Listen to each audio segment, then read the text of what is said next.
Des sang-froid et les imagitateurs du JDR présentent.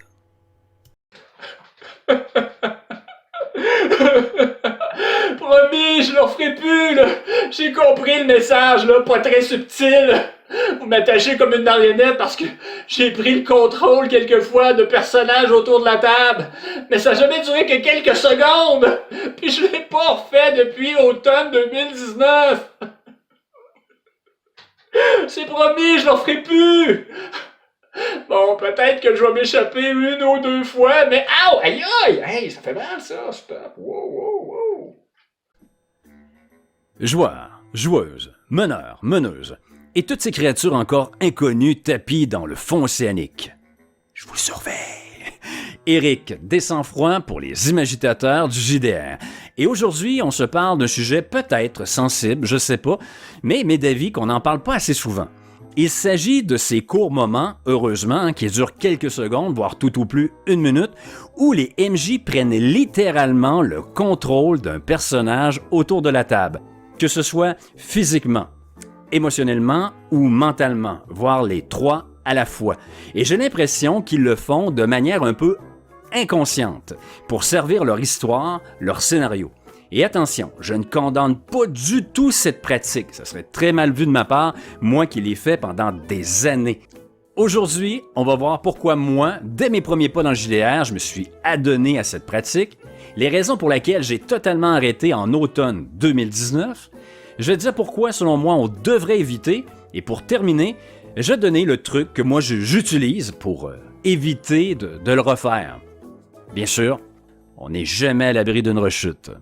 Et si tu es prêt, partons encore une fois dans l'exploration de l'ADN du JDR. D'abord, avant de t'expliquer de quoi on parle, je vais te dire de quoi on ne parle pas. Lorsque je fais référence au contrôle des PJ, il ne s'agit pas de la remise en contexte que peuvent faire parfois les MJ. Exemple, une joueuse signifie au MJ qu'elle veut fouiller un corps pour trouver des papiers d'identité.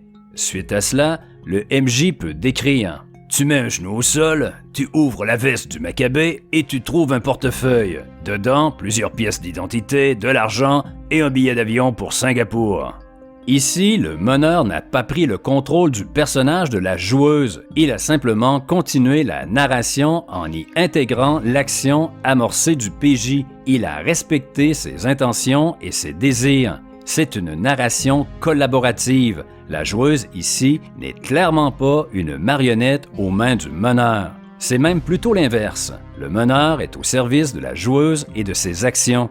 Ce n'est pas du tout ce dont je veux parler aujourd'hui. Maintenant, voici un exemple de contrôle d'un PJ par un MJ. Transportons-nous dans une ruelle lugubre du quartier du Bronx à New York. Le personnage de la joueuse avance prudemment sous un lampadaire défectueux qui bégaye une lumière blafarde sur le décor.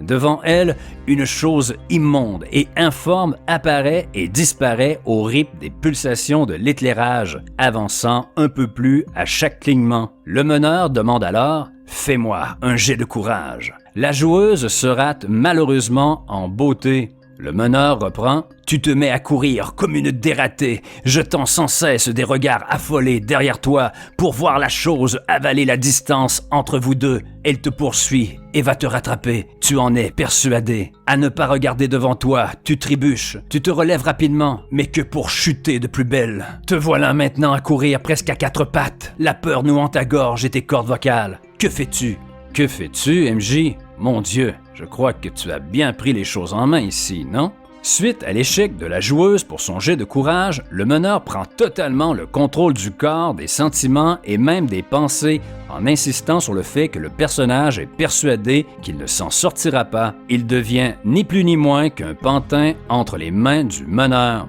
Pourtant, face à la peur, il y aurait eu une dizaine d'autres façons de réagir, et cela autrement que les habituelles fuites ou paralysies.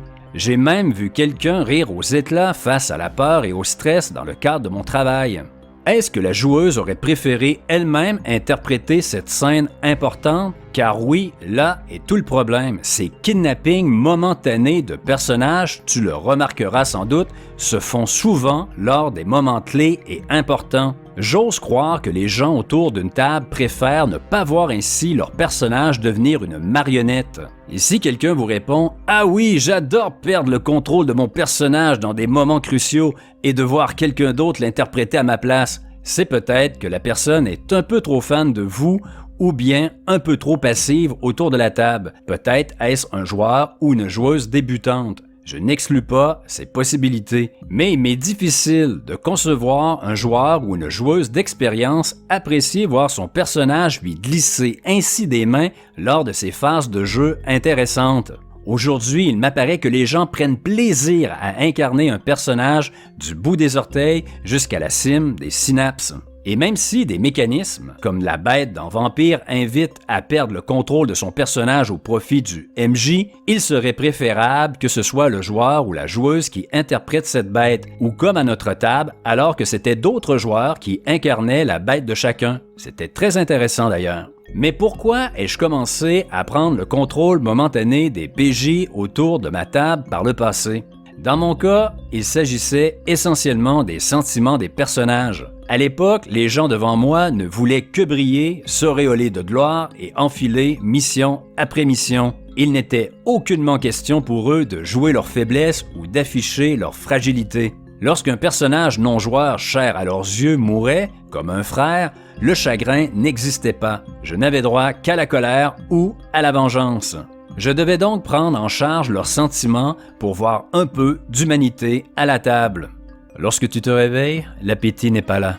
À la fenêtre, tu écartes les rideaux, apercevant le cheval de ton frère attaché près de l'abreuvoir. Tu prends conscience que tu ne verras plus jamais chevaucher ton petit frère à tes côtés. Aujourd'hui, malgré le ciel bleu, celui-ci te paraîtra plus terne. Je me devais de les aiguiller pour éviter d'avoir des personnages insensibles autour de moi.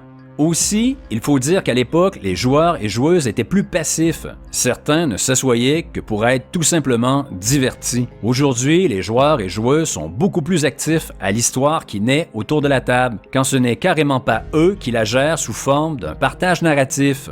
Mes prises de contrôle momentanées, comme pour tous les MJ qui s'y adonnent, j'imagine, n'étaient donc pas motivées par de mauvaises intentions. Bien au contraire.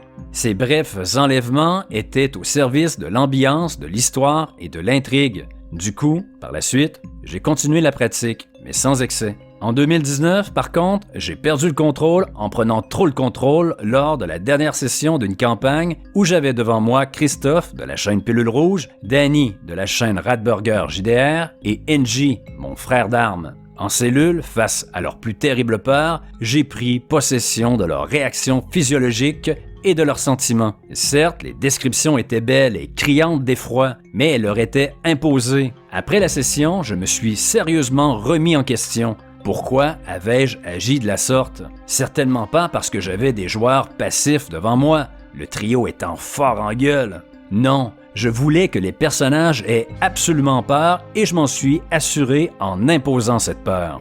Tout compte fait, c'était peut-être moi qui avais peur. Peur de ne pas voir les joueurs réagir conformément à mes attentes et au scénario que j'avais en tête. Alors, j'ai pris le contrôle, m'assurant ainsi qu'ils trembleraient. Un peu comme si je ne leur faisais pas confiance, comme si je ne me faisais pas confiance à retranscrire l'effroi. Efficace comme procédé? J'ai des doutes. Entre te faire dire que tu as peur et prononcer toi-même ces mots en tant que joueur ou joueuse, j'opte pour l'efficacité de la seconde option. Il vaut mieux moitié moins de mots, mais clairement énoncés par les joueurs et joueuses, que la plus belle des proses envoyées par les MJ. J'aurais dû me concentrer à bien décrire l'horreur devant eux uniquement, et non d'écrire et d'imposer leurs réactions physiologiques et leurs angoisses. J'aurais dû faire confiance aux gens à ma table et me faire confiance. Car finalement, mes 3 joueurs n'ont pas vécu leur peur, mais celle que moi, MJ, je voulais voir. Mea culpa à mes 3 amis. Comment alors éviter cette tentation? Comment s'assurer que les joueurs et joueuses agissent selon une attente qui serait logique et cohérente au scénario ou à la situation, mais sans rien imposer? Moi, ma solution fut simple, poser des questions. Pour ceux qui suivent nos actuels plays depuis l'expérience des Chroniques de Babel, vous le savez, comme MJ, je pose énormément de questions aux gens à la table. Ça a été ma méthode pour cesser la prise de contrôle momentanée. Certes, mes questions permettent d'avoir des réponses, mais ce n'est pas le but premier. Mes questions ont d'abord comme objectif de faire s'interroger le joueur ou la joueuse. Je te donne un exemple. J'ai une joueuse qui a décrit son personnage, une espionne, comme orgueilleuse et mauvaise perdante. Voilà 2 fois qu'elle se fait entuber par son fournisseur d'équipements informatiques et bien qu'elle l'apprenne, elle ne réagit pas. La joueuse n'agit donc pas conformément à mes attentes et à la logique. Avant, j'aurais peut-être eu le réflexe de dire « Ah, tu apprends qu'il t'a encore roulé dans la farine et ça te met en colère. » Pourquoi prendre le contrôle des sentiments des personnages ainsi, alors qu'il te suffit de poser une question? Dis-moi, Sarah, voilà 2 fois que Georges, ton contact, se fout de ta gueule et t'arnaque. Tu as l'habitude de te laisser ainsi rouler et de laisser passer? Ici, comprends-moi bien. Qu'importe la réponse de la joueuse, en tant que MJ, je vais être satisfait. Car si la joueuse me répond qu'elle ne réagit pas car la mission passe avant tout, je serai heureux, car elle vient de mieux définir le caractère de son personnage. Maintenant, je sais que bien qu'orgueilleuse et mauvaise perdante, pour elle, la mission passe avant tout. Si à ma question, elle dit « Non, je ne peux pas laisser passer un tel affront. En 3 enjambées, j'avance vers lui et de ma main bardée de bagues, je lui envoie une formidable gifle. Je peux, MJ? » « Un peu que tu peux. C'est un commerçant. Il est habitué qu'on lui tende la main pour lui remettre des pièces, mais pas pour se faire mettre en pièces. Pas de jet. Après un claquement retentissant, tu vois sa joue rougir de sang.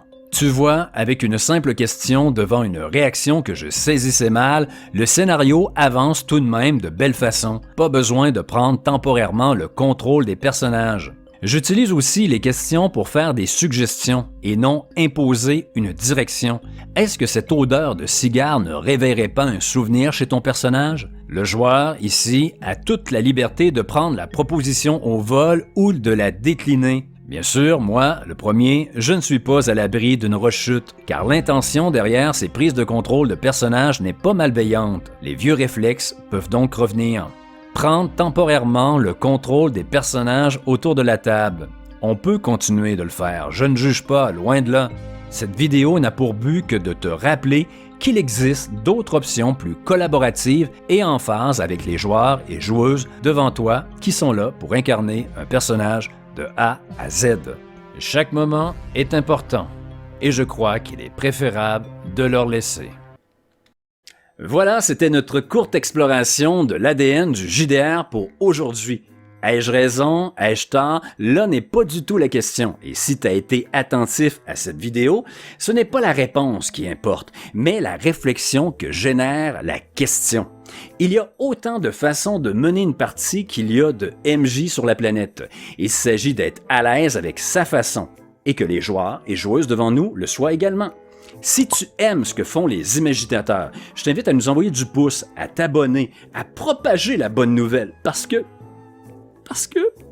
Excuse. Ah, tes sang-froid, toujours un peu trop émotif. Il est temps que je reprenne le contrôle du personnage.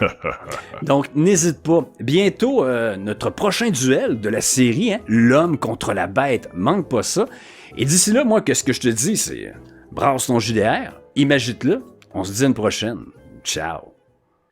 Eh oh! Hey! Hey la gang au rez-de-chaussée! Ça me prendrait les clés! Les clés! Y a quelqu'un?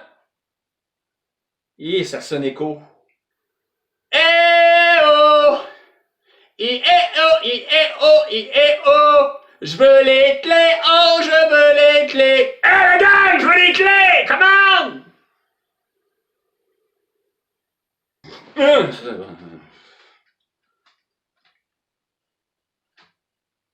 J'ai faim! J'ai envie de pipi! J'ai envie de pipi, là! C'est sérieux! Je vais faire pipi partout!